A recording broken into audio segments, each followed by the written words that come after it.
going on, everybody? Thank you for waiting. Sorry, I have a sick child that I had to check on. Welcome. This is episode That 628. that We are sick reviewing. child is known as the Vikings quarterback room. Oh no. Oh my goodness, that it shouldn't be funny, but it is, and I'm going to laugh at it. I welcome everybody. We're doing the post Christmas episode. I'm wearing my Christmas gift that I asked for, and Heyo. I was shocked, honestly. This game, we're covering the whiteout game, the Christmas game against Detroit. And get out your brooms. Who had us sweeping the Lions from last year to this year? I didn't. No. So, yeah. Football makes no sense. You know what? It's a fitting year for Stranger Things to be on its final season because I feel like the NFL is in the upside down right now. They really do. Vikings are in the upside down. Maybe I'll go back and start that show back up. I gave up after the second season, but you never Same. know. Same. You know, I wanted to do more, but I've been rewatching it, and let me tell you what: season 1 is incredible. Season 2 has its moments. Boy, does it get rough there in the middle. I'm letting everybody know in the chat. Thank you for sticking around. Skull, Andrew, and Jonathan, our regulars. We appreciate you guys. I haven't gotten past season 2 as well. I remember not hearing great things because I didn't dive straight in. I'm not one of those guys that the formula sits well toward. They don't make it for me. Like Yellowstone or Game of Thrones, like I wait on the edge of my seat all week and I'm there parked. I want to be able to binge the whole thing. And once it was done, and I heard a lot. Here's the thing, though, that like '80s nostalgia, like early '90s, late '80s nostalgia shows, those are usually up my alley, especially when there's like horror elements in there, and I couldn't do it. Yeah, what were those movies that we reviewed, Adam? There were 3 of them. Fear Street? Yeah, the Fear there's a Street fourth series. one, but don't watch it. Those were really fun. I just didn't hear a lot of positives like you guys said. Well, Once the fourth one is not fun, so if you haven't seen it, don't. Well, I should have clarified. I was referring to Stranger Things. Once to agree with you guys, once the 3rd season was done, I didn't hear a lot of good things, and I was like, I'm going to listen to the majority here, and I just haven't gotten back into it. It's crazy how long these things take, though. You see those kids; they were legit kids when they started the show, and now they're like young adults now, and I just feel ancient when I see them doing. Yeah, it's weird. Like all these people that were kids, actors growing up, and now they're like, adult humans. It's like, wait a minute, that's not right. That's so fun. Good show, good actors. It's fun to see the things they've been involved in. Of course, like usually in a big group like that, one becomes a big star, and then the rest do their own thing. But it's nice to see that, at least for the camera, they're getting along and enjoying their farewell for their last season. Jonathan and Charlotte are in the chat, and I love that we have a married couple that tunes in pretty regularly. And she says, "We had the TV on since a quarter till." Thank you. I don't know if you caught it. Sorry we're late. The child has the flu. Checking in on him. He wanted to call and FaceTime, so I didn't want to tell him, no, the podcast is more important while you're sick. You can talk for a while. He's not very talkative, but yeah, he's a little bit better today. I didn't know there were flu A, flu B. I didn't know there was a difference. Guess I'm ignorant to that. There's a bunch of influenza strains going around, and you know what else is going around? 25 inches of snow, which is what I got a couple days ago. Woof. It's wild that you I have finally that. am able to get out of my driveway now, though, so thank goodness. You say that so easily and casually, but if we have 3 inches here, the school's shut down for like 2 days. It's so weird that's that way in certain parts of the country. And with my lifting restrictions currently where I'm at in the wet snow, I couldn't move it, so I'd have my nephew come do it. But he's a good kid, and he is also, sadly, I think I turned him into a Vikings fan, so I apologize to him all the time for that. Oh, buckle in, sir. It's going to wear your nerves out and make you very irritated, but we're glad to have you. Does your kid watch football with you, Smith? Is he old enough to have an opinion on the team yet? He's already changed teams, and it's hilarious. He was never a Viking fan. He loved Patrick Mahomes and the Chiefs. Go figure. Fair. Yeah. Last year, he really liked Lamar Jackson and the Ravens. He's been steady wearing a Ravens jersey for 2 years, which I don't mind at all. and Good. we'll see. We'll see where he ends up. I'm always like pushing him that way, but I don't know. I feel like he might sink his wheels down if the Ravens take him. They're sort of close by, but it's fun. Like I don't pay attention to them, but now I pay like 2% attention to them because I'm like, I got to keep up now if he's going to like them. We're probably going to end up going to a game there at some point. So That's Well, cool hopefully you'll stuff. get to watch a game with a little bit more passing yards than that one against Detroit. this is so crazy. So just for a reference, just so I can paint you guys a picture that are watching and listening, I left around noon on Christmas Day to go see my family. Brought my son with me, and I fully expected the Vikings to get waxed this game. I said, "Hey, as long as they're competitive, I'll be happy." Max Brosmer has had an abysmal year. He's a true He's rookie starting, and not against like the teams you want him to start against. And what we ended up seeing was Brian Flores, in my opinion, coaching his way out of Minnesota. I don't think he's staying. And if you watched his interview today, I have never heard a more long, unpleasant pause between "would you like to stay" than today. I fully think he's out of here. I think But he'd like to be a head coach, but I don't know if teams are willing to deal with the lawsuits that's still pending. correct. That's a good point, Adam. I think he'll get looks. I know the defensive coordinator from the Rams is going to get looks. A couple of teams have reached out to Marcus Freeman of Notre Dame, but I don't think that anything appealed to him. I think he said he's going back. And then there's another name out there that I'd heard on a podcast today, but I'm not invested in the coaching stuff. I don't care. But right now, I don't know if that's a really good fit for any teams that would need a good defensive head coach. I think New York would love him. I think he'd do great things with that. I think he would do wonderful things with that. Somebody's at my front door. Of course they are. That defensive front, I think he could do a lot of stuff. There's a lot of great players there.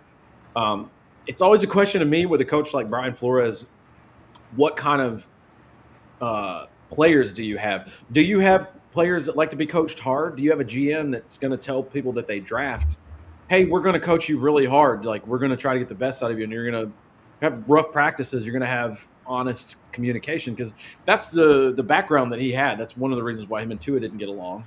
And All right, so we got John in the chat here saying, I don't think we'll beat Green Bay, but I wouldn't mind another pleasant surprise. Green Bay is going to be resting most of their starters, so Minnesota is they got a good chance of winning this game. the question is, and if you've heard it, I trust Adam more than anyone else, because I feel like you get a little insider scoop, or you have people that you follow that get that information out there. Is J.J. McCarthy going to play? Max Brosmer was abysmal in this game, and I hate to say it, but when you only net 3 passing yards, it's really bad. He took 7 Kevin sacks. O'Connell has not committed to J.J. McCarthy being out, so that's good. Not bad. 51 yards, only netted 3, averaged 3.2, 7 sacks, a QBR of 9.0. Remember, if you get 32.9, if you just spike the ball into the ground every play. So this is a terrible quarterback play, which is crazy that the Vikings won 23-10. You could tell just giving you like that AI synopsis, like, oh, this was a defensive game. And every once in a while I gotta stop and be like, which one is the one that goes up to 136, whatever, and which one's the one that only goes to 100? Right. I have to check every time. I think rating RTG goes above, and then QBR goes to 99 or 100, I think. I'm pretty positive. I think 100 is impossible for that one rating. I think you're right. I don't know enough about it. I can't even pretend like I do. I just know one of them, like you said, goes above 100, which brings me to that Mitch Hedberg joke. It's like, but it is absolutely flooring that this team, if they beat Green Bay, is going to end the season with a winning record at 9-8. Yeah. This last month feels a lot different than what we've been watching most of the year. Carson Wentz started games for the same team this season. I know. I got to see him play in person, and I even forget sometimes. Yeah, it's funny. I'm looking at the stat sheet now. Fumbles for Minnesota. 1 fumble by Brosmer, but he recovered it. 5 total fumbles. Minnesota recovered all of them. Detroit fumbles. 4. Lost 4. And that tells you pretty much the story of the game. Outside of my game ball, Since there's so many defensive ways you could go with this, I'm going with my favorite stat of the 2025 season. Jordan Addison, 1 target, 0 receptions, 1 rushing yard for 65 yards and a touchdown. Jordan Addison won this game and sealed it for us. And I just love it. The Lions were beat down by this point in the game, but this sealed the deal. And if you're not going to be able to catch it, at least you can do a sweep and just take it to the house. So I love it. Jordan Addison, have a game ball, sir. Yeah, I couldn't believe when he broke that big run like that. That was, we've struggled so much on offense this year that you forget. Oh, a big play can happen. You can get and that big play was what? Coach's design. He trucked them into that the whole game. He ran that whole system with that formation, and he set up the whole game for that play. It's almost as if he knew that the team was going to struggle to move the ball. Yeah, another tale of the tape, too, before you guys give your game balls out, too. I think one of the top 3 things you have to do is stop Jahmyr Gibbs. 17 carries for 41 yards. He averaged 2.4. And don't forget about that fumble that they just they grabbed right out of his arms. Ripped it right out of there. Lost one for him. Jared Goff, 3 fumbles, 3 losses. Just crazy. I mean, that one was a really bad snap, too. We'll take it. But I think the easiest place to go with the game ball right now would be Will Reichert, because he's been so good. Especially from 50 and beyond, just automatic almost. And it's been fantastic to have him as the kicker in Minnesota. But I think I am going to switch it up, and I am going to steal Mr. West, because I know that he was going to go with Harrison Smith, so I'm going to grab Harrison Smith, give the old guy some love. Yeah, if you guys get a chance listening to the show, you should check out his post-game interview, I think it was, asking him, what it feels like. And it sure sounds like he's retiring, but he spoke so highly of the fans, and he was happy that the defense showed out for their next to last game of the season, even though the season didn't go like we wanted it to. And he couldn't, just when I thought he couldn't be more likable, he finds a way. Yeah. Were you a little sad that at this game Snoop Dogg didn't sound the horn? Who sounded the horn this game? Mr. Fergie. I keep forgetting his name. Josh Duhamel? Yeah, there you go. There we go. I know he's an actor, but I don't know if I've seen anything he's in. Josh Duhamel. Yeah, he's one of the few celebrities that are like outspoken Vikings fans, like him and Nick Swartzen. I know Nick Swartzen really wants to do it, but we'll see. He's going to talk his way out of any chance of doing that because he's being a smart ass on the internet, which I love. What about you, Kyle? Who's getting your game ball this week? Well, I agree with Adam. I mean, Harrison Smith is very deserving of one. You're coming right down to the final stretch of games for him, and to see him still being able to put on a good performance out there shows just the caliber of player that he really is and has been for such a long time out there. So bravo to Harrison Smith for continuing to show out here. I'm going to give mine to Brian Flores. This was really a defensive showing. We had no reason to win this game. I mean, the offensive side of the ball was just terrible. They couldn't. I have never seen Jared Goff look that panicked. Yeah, but defensively, that was about as well coached of a game and game plan as you could possibly put together. They absolutely rode the defense to a win on that one, to the point, to kind of loop back to an earlier discussion you guys were having. Will he or will he not take a head coaching job? I don't know. I think he'll interview. Will he get hired? I don't know. That's tough to say. I do kind of lean a little more towards maybe he'll take another defensive coordinator spot somewhere else if he thinks he has a better opportunity to be on a team that's actually going to compete for a championship. Previously, I said, no, he'll stick around in Minnesota. But man, you kind of look at the season as a whole, and I don't care about the potential winning record.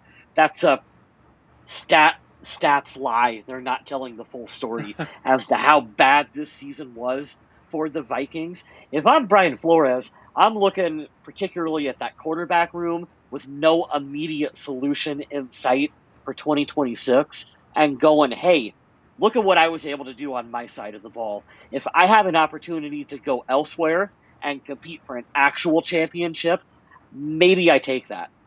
And let's be honest, right now, Flores' stock is probably the highest it's ever been. Oh, As a hell defensive yeah. coordinator, at least. If there's any coordinator that you're going to poach from the team right now, it's Brian Flores. If you're another owner and you can open your checkbook and get him in your organization, I mean, you do it.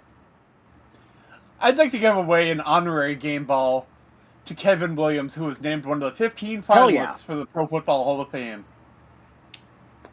I'll give you one good skull clap. Will he get in? I don't know, but I'm glad to see that he got the recognition he deserves. He's the And I think only you get the defensive ultimate lineman that made the final 15, so there's a chance. Love that. I think he leaves because of KOC. Hey, do you want to elaborate on that? That's a great comment, Wes. Why do you think he leaves because of Kevin O'Connell? Are you alluding to them possibly having a bad relationship? I don't think they have a bad relationship.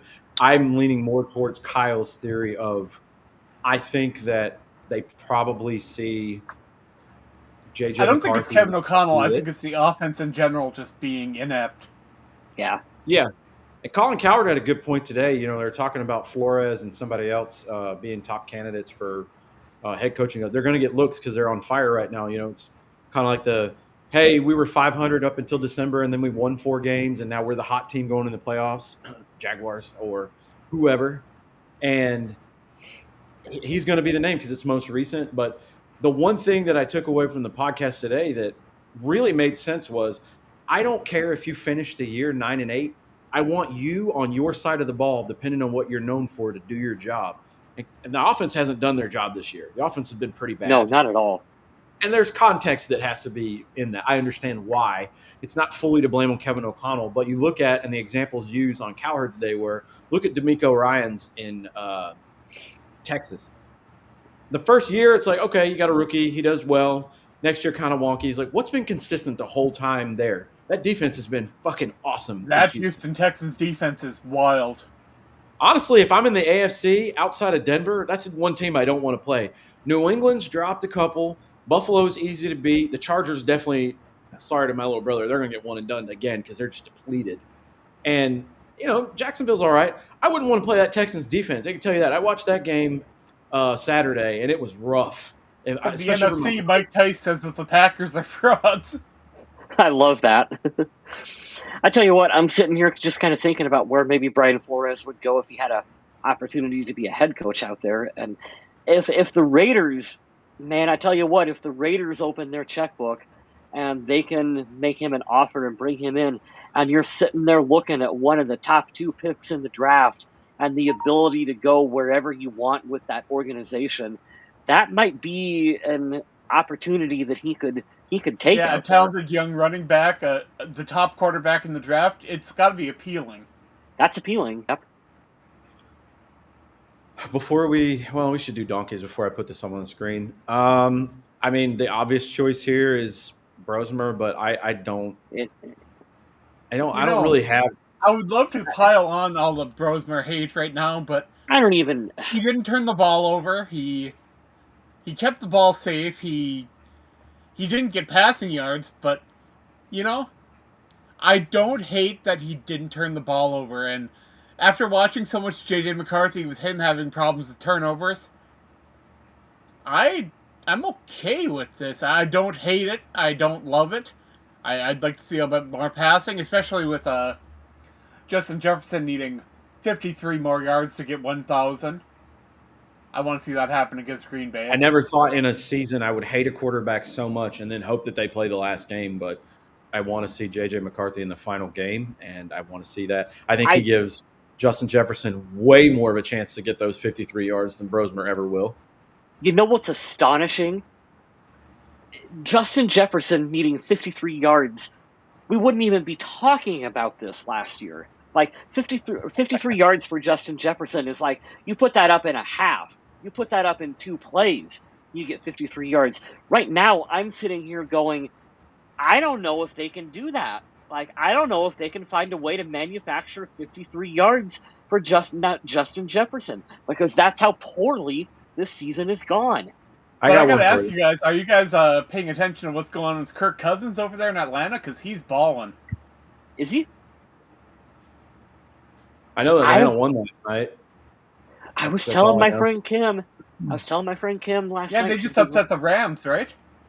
yeah, Oh yeah, I know about that because Matt Stafford fucked me out of my third place in my fantasy league last night. Thank you for that. I With I 3 would not interceptions. I would not hate Kirk coming back to Minnesota at a fair price and being that kind of veteran competition, help McCarthy learn, push him kind of guy. I I wouldn't. don't think I Atlanta's totally lost wouldn't since hate that. Cousins took back over.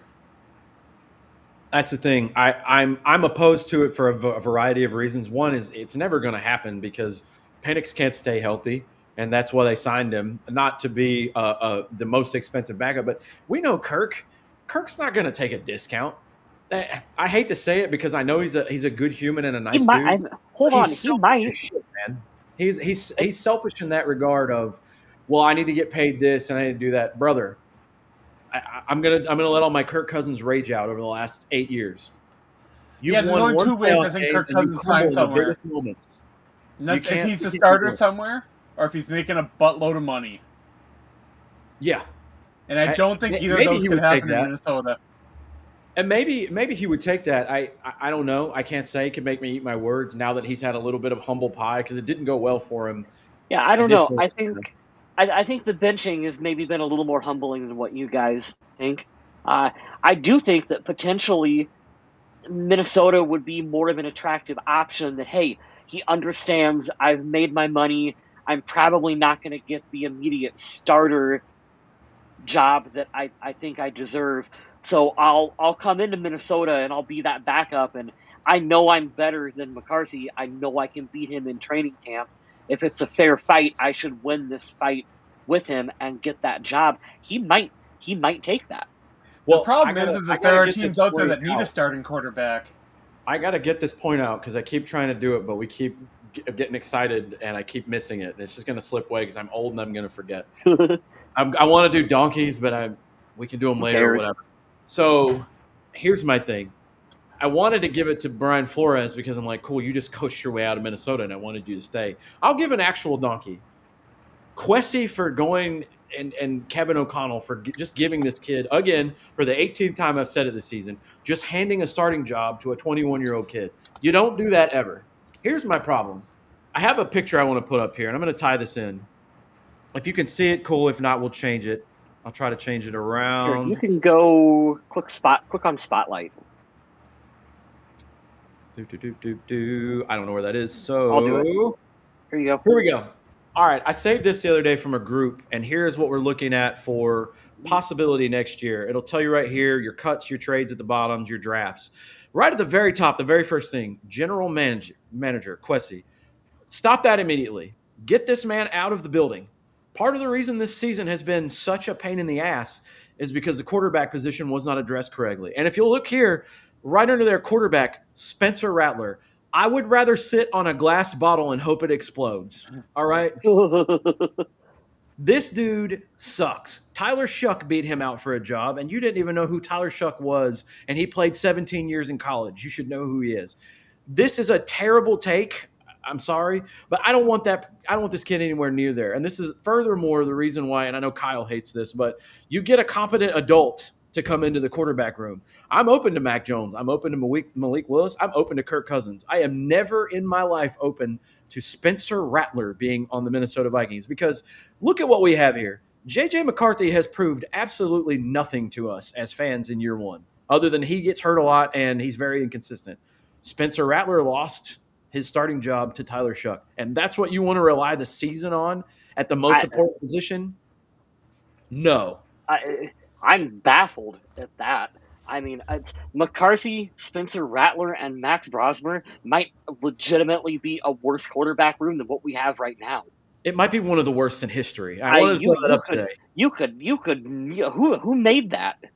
I'll find it. It was in a group today. I'll find the source, but You that could was not. something I wanted to bring up today. I still can't believe that the Vikings went into this season with that lack of depth on the offensive line. That blows my mind. I give them you know what we always say, if you play baseball or if you're a quarterback and you want to, I want to see the not Kirk Cousins against the Giants a few years ago thing where you check it down on third and whatever. Go for the home run. If you get an interception, I watched Favre do it for 15 years. It's fine. At least you tried. If you're standing over the plate, don't strike out staring at the ball. At least make the attempt to swing. They made the attempt to fix the line, and it didn't work. We said that on the show. And I'm okay with that. We said that on the show. What's crazy is that on Christmas against the Lions, Minnesota was starting 3 backup offensive linemen with an undrafted free agent quarterback. What did they want? I can't, and this is to David's point, what he said earlier. If Flores is offered another job, I say we offer him the Vikes head coaching job and tell KOC to kick rocks. I don't agree with this. I don't think Kevin O'Connell is the issue per se, but I am. If somebody's going to have to go to the guillotine, it has to be Quessy, because I can't get down with watching Sam Darnold be the 1 seed the year after he took you to 14 wins and got you in the playoffs. I can't. And how come the Vikings didn't call Philip Rivers? What the heck? Tarkenton in his old age would be better. That's so funny. I think the number one off-season move they have to do, and I still go back and forth as to whether or not they'll actually do it, you got to get rid of the GM. I think that this season falls on the general manager. One of my favorite sports movies, Smith, I know you like it, is Moneyball. I love that movie. I feel like he tried to play Moneyball with this roster, and that just doesn't work in the NFL. Your roster size is too hit small. On a few spots. Eric Wilson and Isaiah Rodgers. He hit on a couple. Sure, but it's just some of the decisions are just baffling. The fact that they went into what we're calling Carson Wentz off the couch to come in and be our quarterback for us. Like how did we go that whole length of time and not have any sort of actual solution for that? Like, I don't understand how we got where we're at, and no one raised their hand in the conference room and said, "Hey guys, we might want to figure this out." Well, after trading for that guy from Seattle, I think they started panicking. Sam Howell. There you go. Yeah. And I didn't hate the Sam Howell trade when they made it. That was I like the idea. The concept of it was good. You gave up nothing to bring in a player who was young, and hey, you've kind of seen Kevin O'Connell, and he's worked his magic a little bit with those kind of guys. So hey, let's see what we can get out of him. Where I fault them is that when it became apparent that Sam Howell was not going to be on this team, he was not good, there was no sense of urgency to bring anyone in at all. We just whatever. Like, that's concerning. And you know what makes me upset is I cling on to these specific guys, like the one I'm going to mention in a second, because they have Minnesota ties at some point in their career. But how do you call Carson Wentz, who has major injury history, and let's call a spade, outside of the 1 year in Philadelphia? He hasn't been good. He hasn't been good for a long time. He's been on 6 different teams. Taylor Heineke is 32 years old, and he was cut right here in March. Oh, I'm sorry, August 26th, Heineke was cut by the Chargers for final roster cuts. How do you not call that dude? And maybe I'm just biased. He's on a Washington team the year that Brady and the Bucs win the Super Bowl, and they give him the most fits out of any team in the playoffs, and he's quarterback in that team. You don't even think to call him, and I get it. I thought Sam Howell would be a fine backup. Apparently, he was dog shit in camp. Well, not every quarterback's going to work, but I'm looking at the level of competency in play, injury history, like overall, where do you rank in, like, out of 50 guys in a room who play professional quarterback? Are you at the very end, or are you sort of closer to the middle? We didn't even call that guy. And I don't know. The quarterback situation this year has fully flustered me as a fan, because every other piece available. You got the defensive coordinator. You got a great head coach. You got an all-time wide receiver, an all-time number 2 wide receiver as of right now. I mean, outside of Higgins and Chase. And what the guys in Miami, when those two are on and we got a good quarterback, they've got to be what, top 5? Yeah. Well, we were talking about it last week, and I think you brought it up, Mr. Smith, where J.J. McCarthy's played what in 2 seasons, 7 games maybe. He's played 27% of his games in his 2 years. Not good. It's not good, and I don't want to bang on the kid because traditionally the formula that we all know, like we're repeating stuff at this point. You want to be on a rookie salary when you're paying a wide receiver $35 million. Okay, cool. Well, if you only paid 27% of the first 2 years, it's not looking good for going forward. I fully believe he'll be on the team next year, but I can't get down with what I was showing you earlier of we're just going to bring in the bottom of the barrel. Like, why do you just want to scrape by? Why would you not want to go try and swing for the fences? Call Cincinnati. They might tell you to go F yourself, but at least make the attempt.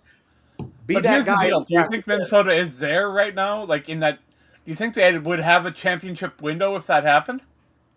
If they called Joe Burrow and they got him, if he's the starting quarterback for the Vikings in September of next year, I think he gives you the best chance you've had since Favre has been here. Well, yeah, absolutely. I think so. I don't know how healthy he's going to be, but I know when he's on, he's top 5 in the world, and he's not 5. The problem with that, I like that. The problem with the 2026 Vikings quarterback room is there's no easy solution for what to do for this team right now. They're kind of fucked. There's kind of not really anything they can do other than roll forward with J.J. McCarthy and bring in some kind of veteran backup quarterback that's not the most attractive option in the world, but what there has to be a capable backup. It doesn't have to be a high-end quarterback, but capable.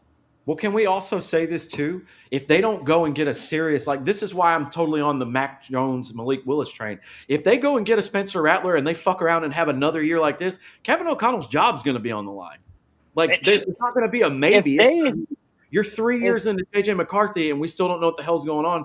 You're wasting Justin Jefferson for years multiple. They got to figure this out. They don't have a choice. Nobody's getting fired after a 9-8 season. What's that? Nope. What's that? Oh, I don't know. I don't know, Adam. No, I'm not saying this year. I'm saying if they go into the next year, I don't think Kevin O'Connell's going anywhere. He's not. But next year, he's not going anywhere. Special teams coordinator ain't going anywhere. They're not getting fired. That's what I'm I don't know. I'm going to disagree with you a little bit on that one, Adam. If they don't figure, I'm not talking about here in a few weeks. I'm talking about going into next year.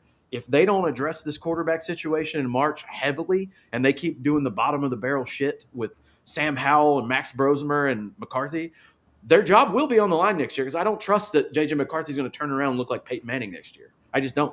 Maybe he'll be better than this year, but that doesn't say much. He's looked like shit this year. After he came back from that ankle injury, I think he looked a little better. But I don't think it's enough I'll give Kevin O'Connell credit. I'll give him credit. I think he actually adjusted the way the play calling and the scheme and just the whole offense was going because he realized, well, you can't play Sam Darnold or Kirk Cousins ball, so what can I do to dumb it down for you? But I also don't want him to dumb the offense down because the quarterback's not good enough. Like, I'm sorry. Like, I know I've pounded the table for that before, but if it comes down to do we dumb the offense down so, a college kid can play NFL ball, or can I go get somebody who can play adult NFL ball and maybe we give up a couple picks or pay a little money? I'm going to go with that option every time. Like, it's frustrating. I am frustrated. We won a game decisively with 3 passing yards, and this team has still pissed me off this season. Yeah. God.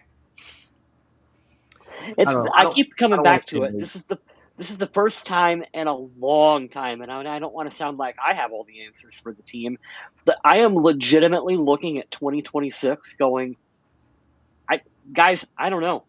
I don't know what the answer for this team is. I don't. Because there's no one thing that you're going to do that's going to magically improve the problems they've had. Okay, you draft a center. Let's say you draft a center. Let's say he plays average at best. But you go, hey, the center looked pretty good for a rookie who came into 2026. What does that truly solve for next year? I mean, I don't know. I don't know what that does. Right. Right now, I'm looking at the defensive side of the ball, and I'm saying, okay, Minnesota needs a little bit more, defensive back help. But other than that, the defense really isn't that bad, especially if they can re-sign some of those guys that they brought in for a year and can play well. But on the offensive side of the ball, you've got some work to do. I like the front seven a lot, but I don't like the secondary much at all. And the defense being is okay. Isaiah Rodgers I do like, but at safety, I mean we're screwed. And I don't know how you don't go and address that as soon as round 1 or 2. The offensive line definitely needs some work. And you got to remember, right now as we sit there, $26 million over the cap. So I don't know. I don't know what the answer is. I know that it's not going to look the same. The defense being good in 2026 is a statement that's like if you assume Brian Flores is going to be back as your coordinator, the defense is going to be pretty good.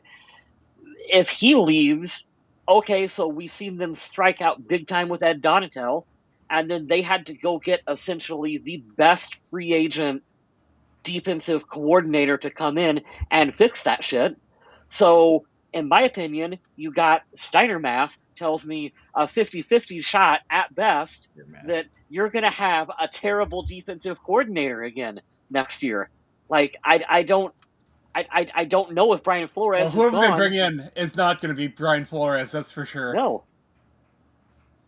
That's another thing to look forward to, like you're saying, just to echo what you're saying. Yeah, it's probably going to go a little downhill. Hopefully it doesn't go... It could go wheels off the wagon bad.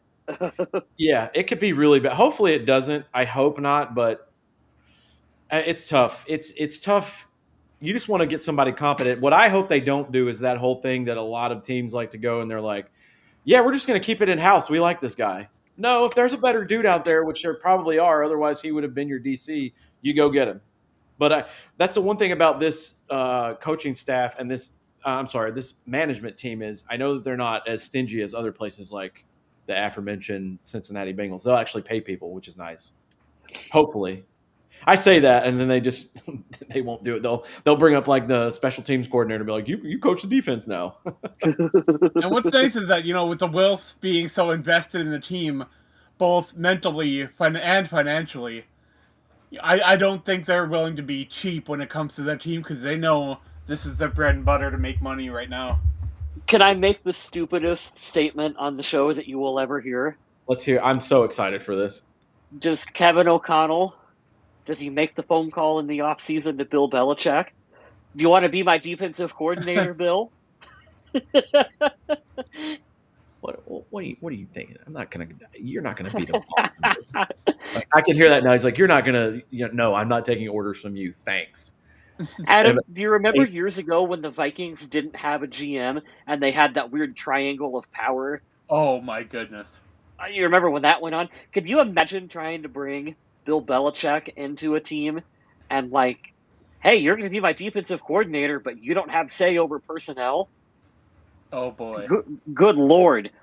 Put that on Hard Knocks. That will blow up. The real question, Kyle, is when Bill Belichick becomes the Vikings defensive coordinator, will his 26-year-old girlfriend have a suite and a camera on her like Taylor Swift did in Kansas City every Sunday? Because that's the kind of news that I want.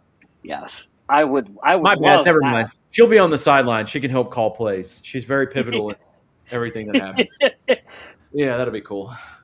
Well, let's circle back to donkeys now because I would love to give mine to Stephon Diggs. That would be fantastic. But I don't think I can. You can. No, you could. There's no law. You really could. What a piece of shit that guy is.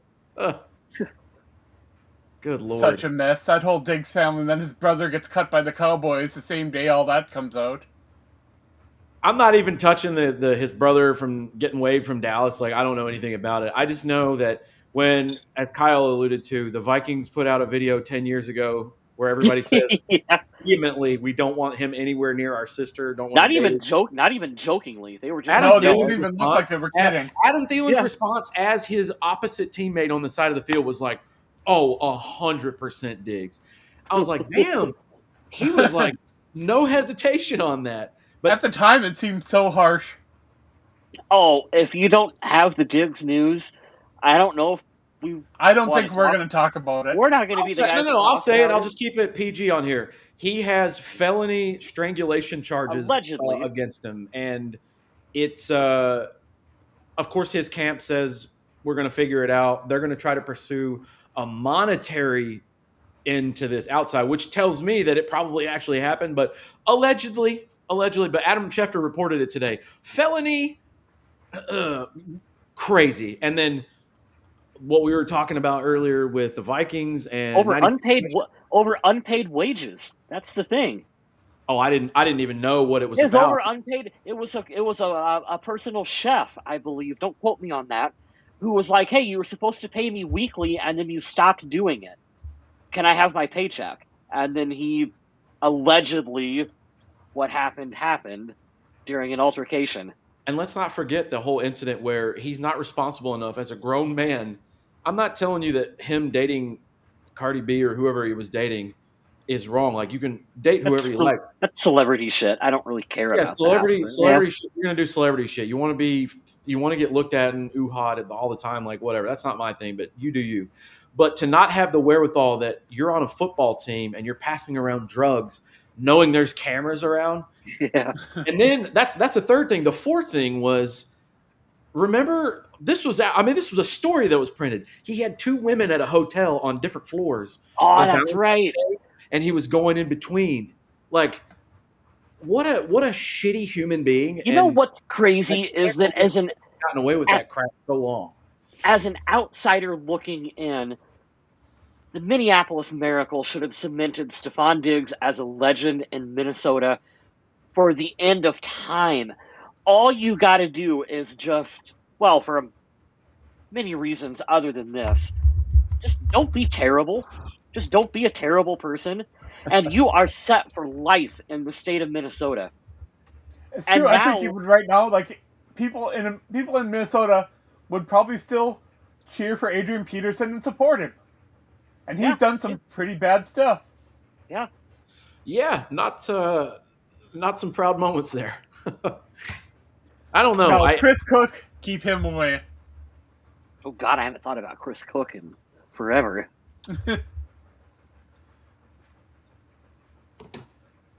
Yeah, I'm over here petting my invisible cat. That's funny. Yeah, that's what happened. You could give a donkey to him. I'm giving mine shared, one serious, one not serious. Quessy, seriously, no, you could go. This 3 passing yards. I'm looking at you. I don't even care about the coach at that point. Why are these the people we're fielding? They should be on the track. And then jokingly, Brian Flores, for me, like, thanks for coaching yourself out of here, jerk. Yeah, you asshole. I do got a question for you guys. Has Blake Brandel started at every position on the offensive line this year? I want to say 4 out of 5. Dang. No, I thought you had the answer. I said that's my guess. Because I don't know if he's played right guard. That's the one I'm not sure about. He's just... It's weird when you look at how this... Like, you would think, speaking of the line, like having a center and a guard that were on a team and we're successful, hey, you're just going to change the patch of grass in which you play on. And it just never happened. It makes me think. I know Justin School graded up pretty well from that game, and Donovan Jackson played pretty well. Nice. But boy, those bookends on that offensive line, they struggled to stay healthy. And shutting down Christian Darrisaw, I really hope whatever he's dealing with that isn't healing up right or keeping him from playing, that needs to get taken care of this offseason. For sure. I was listening to Ed Boone, former Minnesota Viking Ed Boone. He's got a podcast called The O-Line Committee. Even if you didn't like him as a player, it's really entertaining. You will learn a lot about the inner workings of the offensive line. And he was asked a question by the fans about why is it so hard going from the right side to the left side of the offensive line. And he explained it perfectly, where he was like, if you were right-handed, you've learned to write right-handed. Write with your left hand. Everything is backwards. You can't do it. You just don't have the muscle memory for it. He said that is exactly what it's like going from the right side to the left side of the offensive line. Suddenly, everything is backwards, and all your muscle memory is gone, and everything that you've trained for is the opposite of what it should be. And so you think it would be easy to go from right guard to left guard, but it's not, because you're thinking about everything before you do it. And in the NFL, he was like, in order to be good at the pro level, you have to not think about what you're doing. You have to just do it, because you have a monster on the other side of the With field how strong and athletic those defensive ends are, it's crazy. ready to run right through you and take your head off. So that moment hesitation where you're thinking about your stance and what you need to do, you just got blown by. And I thought, oh, that's I really like that. I really like that answer.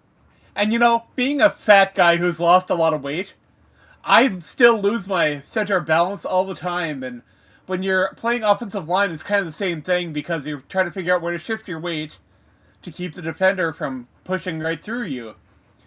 And you still gotta keep your mind with where you gotta move your body to stay between the edge rusher and your quarterback. And I get that whole muscle memory. It's such it's such an underrated part of playing offensive line, is that center of balance and gravity, and just what you're able to do with leverage. If we can make our other stupid WWE reference for the day, you look at someone like Brock Lesnar, who came in, who was an absolute physical freak specimen, got pushed around on the NFL level because other guys have better technique. Just better technique, better leverage. Even though Brock was a physical freak, and you wouldn't think so. You would think you would just be able to outmuscle and outman someone. But having that proper technique and leverage is really what does it. Right. I don't know. I like the description you said. I got to check out that podcast for the O-line. I was also like, it's my really brain good. I'll absolutely check it out, especially if you have an episode that you really love. Forward that to me. My mind goes to where the NFL is set up now, how the practices are so short, you can't touch each other very often, and you just have to if I'm a coach now that you say that, I would have at least one session a week where everybody switches, so you have to, in case I need to put you there, you haven't at least not attempted it in the last 7 days. But how well is that going to work? Are you actually going to do this with your practice time and your reps against your defense? Yeah. Or no, we'll do it against our backups or third stringers on defense. Well, that shit doesn't matter. Hey, Wes, is that podcast the one with Jeremiah Sarles? Yeah, correct. Yep. Nice. Really good podcast. Yep. I do remember that guy. He was cool. It makes me wonder of all the practice it would take. You have to be almost psychotic in your reps and reps are. If this was the old days with 2 a day full padded practices, you could get away with shit like that. Reps are so limited now that you can't do it now. You can't do it. When I got to meet Jeremiah Sarles at a bar in Minneapolis, he made fun of me for my orange red hair. Did he? That's hilarious. What did he say? I don't remember exactly what it was, but I remembered I was like, it's kind of fun that he's being playful. That's awesome. He's pretty cool. Seems like a pretty cool guy. I can appreciate that. I really, the older I get, the more I really appreciate those guys who are not quite a starter, but good enough to play, and they're able to carve out that 6 to 8 year career in the NFL. That's really tough, and you really got to work your ass off to do that. I appreciate those kind of guys. And I kind of want to mention something while we're doing that, because I see a lot of fans, Vikings fans, pooping all over Laquan Treadwell.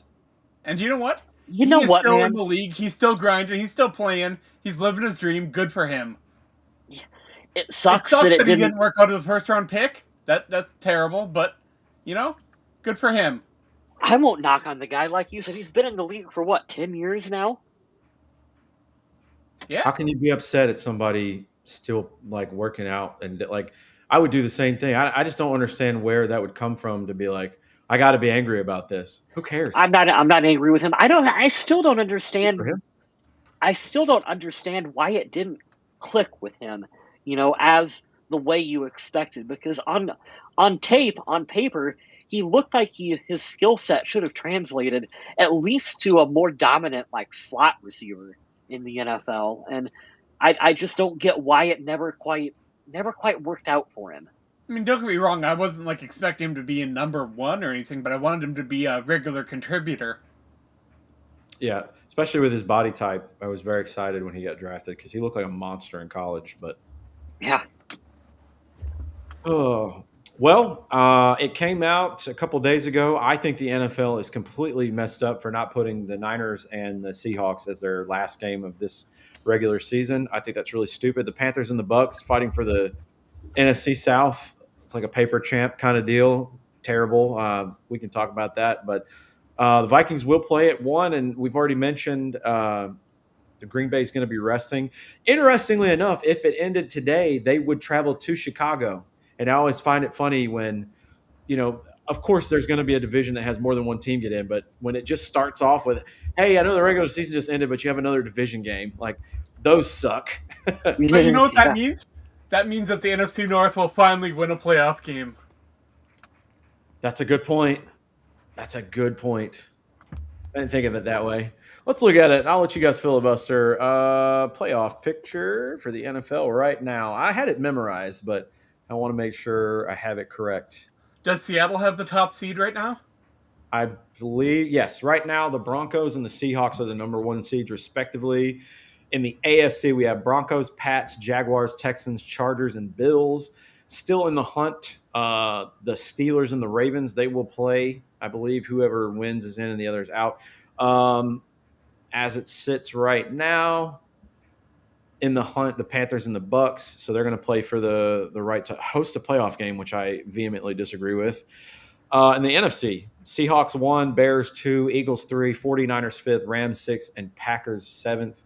The Panthers, if they win, or the Bucks, if they win, will be the 4 seed, so they would host And the the Packers are locked into that number 7, so there's no reason for them to play anybody. They don't have to. But the problem is that Malik Willis is a very high quality backup quarterback. Malik Willis is going to be auditioning to play for the Minnesota Vikings next year. So maybe we do want him to go off and have a good game. And then, hey, we'll recruit you. Come on over. And right now, Minnesota's sitting, I believe, in the second to the last spot from the non-playoff teams when it comes to draft order. Let's see, Tankathon right now. Yeah, where do they have us? What a great name that is. Tankathon. Probably what? Right now, 15? the Vikings 15? are sitting at pick number 17. 17. Just below Indianapolis. The Jets have their pick because of the Sauce Gardner trade, but that whole Sauce Gardner stat is crazy, going from the 1-7 Jets to going to the Colts to go 1-7 with the Colts. Do you believe curses are real? If you do, look no further than that, because man, that's some bad luck. Whew. That's hilarious, honestly. But yeah, Vikings win there, and the Colts lost this in? weekend. And Minnesota could end up with the worst pick of all the non-playoff teams. I go ahead and predict that'll happen because that's what happens with this team. we can't have nice things. And don't get me wrong, 18 ain't a bad pick. Yeah, I mean, if you're in cap hell, 18 is not a bad one, which we kind of are. So the team's not going to look the same this going next year that it does right now. So it is what it is. But I don't think we're going to see a whole lot of the crazy draft day stuff that we've seen in the past. I don't think there's going to be a ton of like trading up for quarterbacks or anything like that. I don't think this is that draft. No, I'm looking here. The Raiders are locked in at 2-14 for 1, and they're going to take that Mendoza kid probably for quarterback. So, yeah, this is a prime year. Minnesota can get a safety at 17. They can get a whatever they want because they probably won't draft a quarterback in the first round. You got to go grab a safety, a corner, a guard, something like that at 18. Great. Yep. You know what? If I'm the Vikings, you got to go boring, and we love the offensive line, but you have to go boring. You have to take a tackle. You tackle a center. I am so tired of Minnesota wasting money and draft picks on centers. I know, but you got to keep trying until you land one. Right? Hey, it's funny. I'm agreeing with both of you. You got to try, and I'm also tired of it. You know, every franchise for whatever reason. We could scientifically break it down if we had all the info, but every team is good at something and bad at something. This team cannot draft a quarterback and develop him, but we can find generational wide receivers. A lot of them. And there was a period of time where the Vikings offensive line was always top tier. Oh yeah. I absolutely always top tier. You never had to worry about it. You were you just didn't. Oh, But you had it's we got nice when the Vikings fans, the worst they could complain about was Phil Lodeholt. yeah, Adam. You took his name right out of my mind. You knew I was Phil, going to it's use so Phil funny. Lodeholt as an example, but yeah, Big Phil. Uncle yep, Phil. yep. You had Matt Burke at center or Phil Oh, Lodeholt how the out there. turntables. You asked earlier, but Adam was speaking. Would I give up a 1 for Sauce Gardner? Would I have done that in the year No, would you do that next 2026? for Sauce? Yeah. Why do that when you can just go sign Trayvon Diggs? Why be good when you can be bad? No, I don't. I don't know. As it sits right now, a 1, no. A 2, sure. Why not? Sure. He made a great retort. Now there's obviously every angle you could look at because he's going to present his case to the jury of the comment section to make himself look better. He makes a damn good point in there, and I'm like, I don't think he's the issue of why the Colts are 1-7 since he got signed. Me. No. I don't think it's him, but yeah. There's at least one team that does that every year. The Bucks are the ones in the NFC. They start off very good, and then they peter out, and then they don't make the playoffs. I think that's what's going to happen this Sunday. I think week 6 or 7, they were saying Baker Mayfield for MVP, and then yeah, okay. Maybe you can take a picture of it when you guys go to the Super Bowl and you're walking around next to me while I'm doing security there. Like, it's not going to happen. And I hate that because I think Baker's a dog, but that happens every year. He is a dog, but he's also one of those very hot and cold quarterbacks. Like, you'll have a stretch where he's MVP, and then you'll have a stretch where you're like, I don't know. And then he just comes back out of it. You know, Joe Flacco used to do that too. Yeah. He just happened to do it in the playoffs one year and go, 11 touchdowns and no picks? Eli Manning was the perfect hot. Eli Manning was the perfect hot and cold quarterback. He could be the worst quarterback you've ever seen. Playoff time, I'm going to turn it on and I'm going to be hot when I need to, and we're going to win. He remembers the name on the back of the jersey 2 years in the playoffs. I saw today somebody brought up it was pretty much a poo-poo on Eli Manning post, like 0 all-pros, second teams, 2 Pro Bowl, blah, blah, blah. And I'm like, listen, I'm going to make this really easy for you. 2 Super Bowl rings. And I'm going to break that one down even easier. Had he won just 1 ring, I can do the Trent Dilfer argument and be like, absolutely not. Look at his record. You don't accidentally win 2 Super Bowls. You can accidentally win 1. Nick Foles did, albeit he played great. Trent Dilfer did. Because when you do the 1 Super Bowl thing, what you're saying to me is Trent Dilfer is better than Dan Marino, and I'll tell you, you don't get to speak anymore. Right. That's it. That's all. Yeah. There's so many quarterbacks that have never won a Super Bowl that they're all-time greats. That's why they're in the Hall, right? Phillip Rivers is fantastic. He's better than Trent Dilfer ever was. He doesn't have a ring. But you don't accidentally fall into 2 Super Bowls. And the thing that icing on the cake is he can look and say, I did it against both Patriots teams. I did it both times against Bill Belichick. Against the dynasty. Yeah, I know. And that brings me to the other point. You notice how I just said Bill Belichick and I didn't mention the quarterback? I'm here. This is your public service announcement. I'm the guy with the sign. Quarterbacks don't play each other, you fucking donuts. Stop saying that. Stop saying that.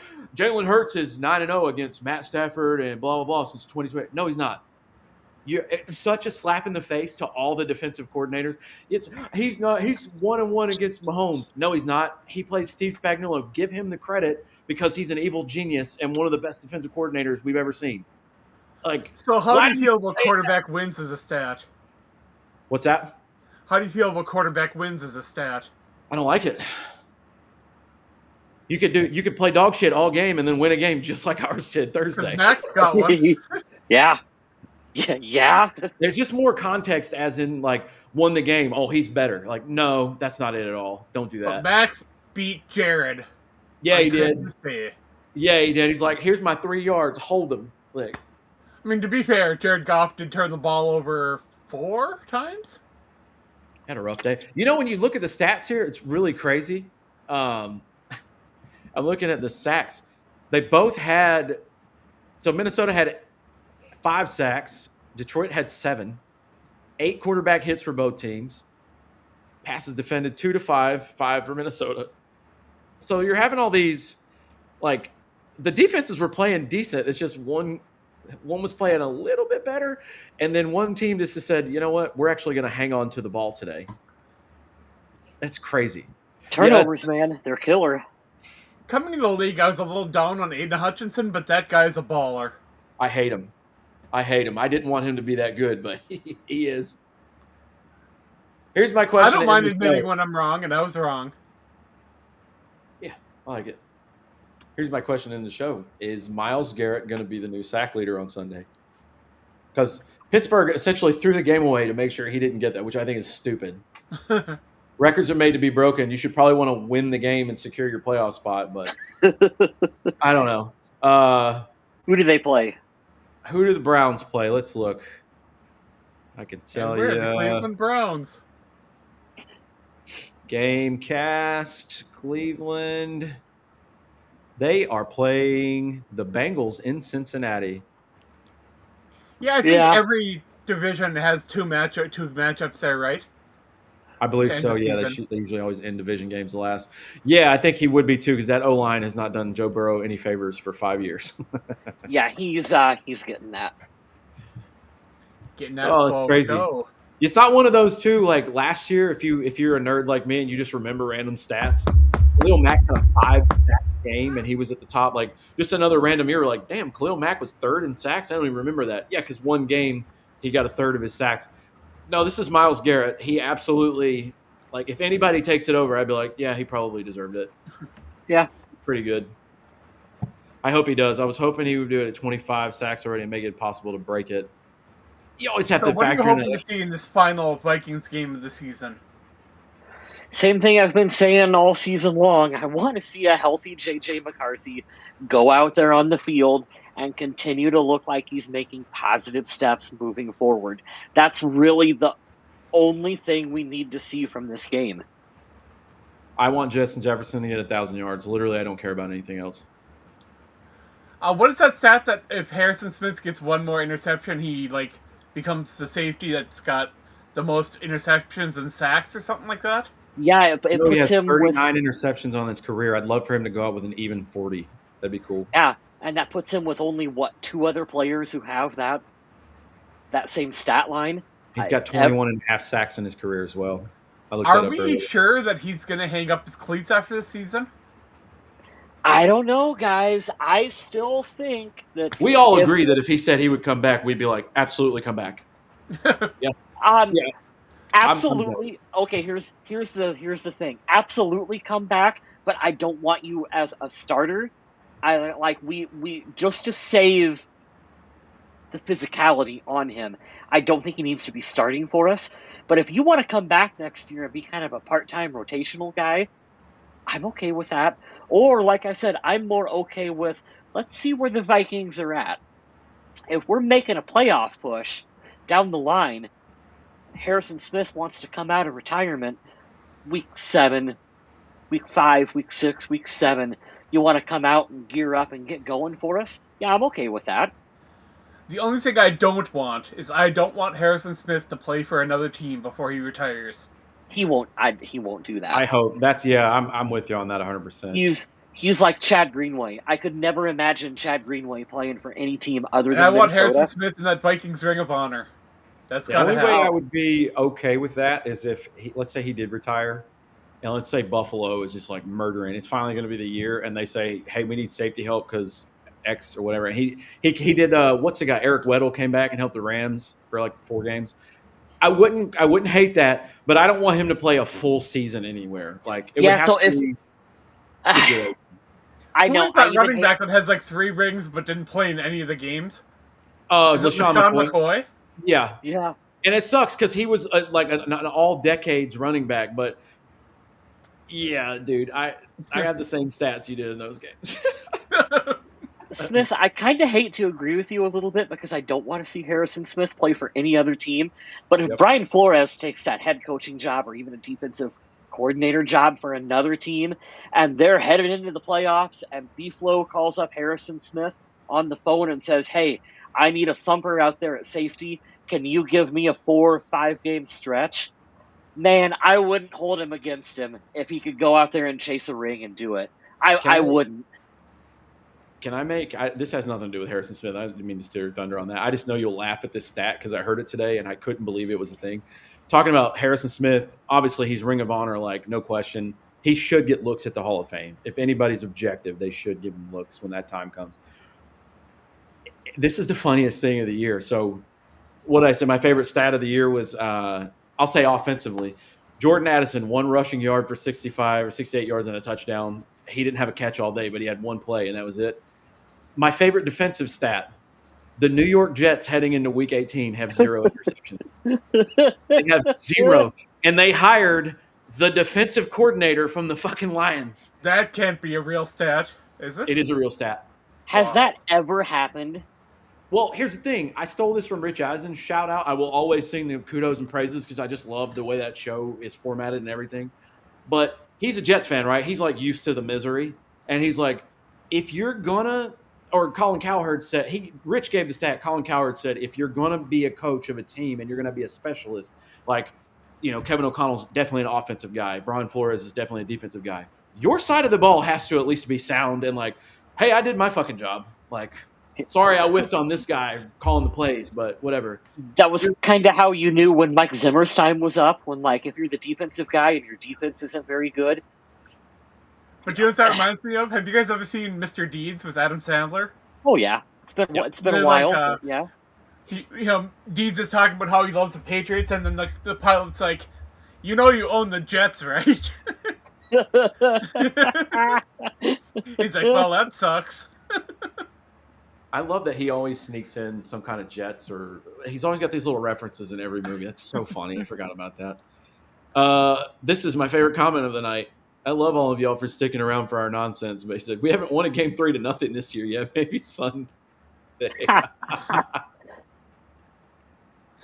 I worked the Super Bowl a few years ago, and I talked to the guy. It was funny. I was working at the MGM, I think it is, and the gate was lifted on the entrance I was at. And you could see Raider Stadium, like, right across the interstate, like, just staring at me. And I'm like, man, it's so crazy to think it's gonna be the Eagles and the Chiefs, and, like, they're both so good. I was like, I felt like it was going to be a good game. This was the first time they played a few years ago. And I said, it's crazy to think that this stadium hosted a game this year where both teams played for 60 minutes and they only one of them scored a field goal. He goes, oh my God, are you a Vikings fan? I was like, yeah. He goes, I'm a Raiders fan, and I was at that game. Oh, no. Like, could you imagine?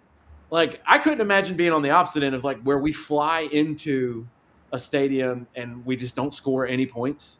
Like, I'd be pissed if we came in and all we did was kick a field goal, but if you win, you win, I guess. But yeah, damn you for putting that in the universe, Andrew. Now something weird's going to happen. Ugh. The funny thing is the Jets coach was a great DB when he played. That's so funny. I don't understand. That's the one thing you got to, like, I feel like while Mike Zimmer was there, at least we knew we had pretty decent corner play. Like, maybe not some other spots, like in the middle, but maybe we got to put boxing gloves on some of our corners. Can we call Xavier Rhodes out of retirement? I want him to come back and play. I like that. I like that guy. He was cool. That's all I really got this week. You guys got anything else? No, it's been a wonky year, but somehow the Vikings could end up with a winning record. That has not been on my That's bingo so card. stupid. This year is the upside down. I don't like it at all. Everything feels weird. I do want to say that I did predict 9-8 this season. I was not predicting this to be how we got to 9-8, but yeah, here we are. Mission failed successfully, Adam. Good job. All right, let me put up these banners real quick. All righty. Before I start pitching all my stuff, did you guys get any cool Minnesota Vikings stuff for the holidays? I got my Unreal hoodie that I specifically sent the link for. I was like, hey, I don't want to pay for this. How about you do it? My sister hooked me up. She got me a Minnesota Vikings cribbage board and hat and gloves, and she even got me a sounding horn, which I still don't know how to get sound out of. But awesome. I'll figure it out. I hope. Nice. I got one of those big visors that you can put on the windshield of your car when it's 105 degrees outside to help. I thought those were supposed to have ladies in bikinis on them. Yeah, well, this one has a big Vikings logo on it. Well, that's something else. I broke down and said I would never do anything military related or Vikings related on my car again, and I got my veteran plate and it says Skull Canine. You hypocrite. I had it in my drawer. It's been through 3 moves with me. It came from Nashville to Charlotte, or New York to Nashville, Nashville to Charlotte, Charlotte to here. I've had a decal, the one that like sticks on. It's the color Norseman, and I've got it for Christmas probably 4 years ago. And I was like, I don't want to do that to my car, or whatever. I slapped that bad boy on at the beginning of the season. I'm like, we're gonna do it. So it's my fault. Actually, that's just coming to me now. It's my fault that the season went to shit. I'm sorry I had No, any faith in this team, guys. no, Smith, it's my fault because earlier in the year I decided I'm going to get a Vikings tattoo. And so I got a Minnesota Vikings tattoo, and I absolutely cursed the team with it. Oh, never mind. I got it last year. I remember I got this in early last year, so it's not my fault. It is. It's Kyle West's fault. You guys cursed him out. Mine was about in April when I got mine done. So, yeah. So I was talking to my sister about, the holidays and what I wanted. I said, I want a unique Vikings cap, not like one of the standard ones. Did you guys see the captain's hat, the Minnesota Vikings captain's hat she got me? No, I didn't. Mm-mm. Well, I did. I posted it on social media, so hopefully you can go check it out. I'm going to go look right now. At MN Viking Zombie, wherever you are at, you can check out my work over on the Viking Age. That's where I write about the Minnesota Vikings and all that. Oh, Andrew loves his Purple People Podcast t-shirt. Heck yeah. Never mind. I did see this. This is your profile photo. I did see this. That is awesome. And I did see that Adam, we follow some of the same pages on Facebook, and he's like, one of them was like, out of all these rock bands listed here, which could go? And I always like to see which one he picks, which is really fun. Yeah, there we go. The Viking Zombie, the Viking Age. If you didn't plug it already because I was scrolling. Oh, I did. My mind. Okay, cool. Go do it anyways, guys. Feed his cat, pay his bills. And we got a great team of writers over there that always have interesting and unique viewpoints. I recommend checking them out if you can. All right, and you can go find Kyle West on Blue Sky at Vaguely Square.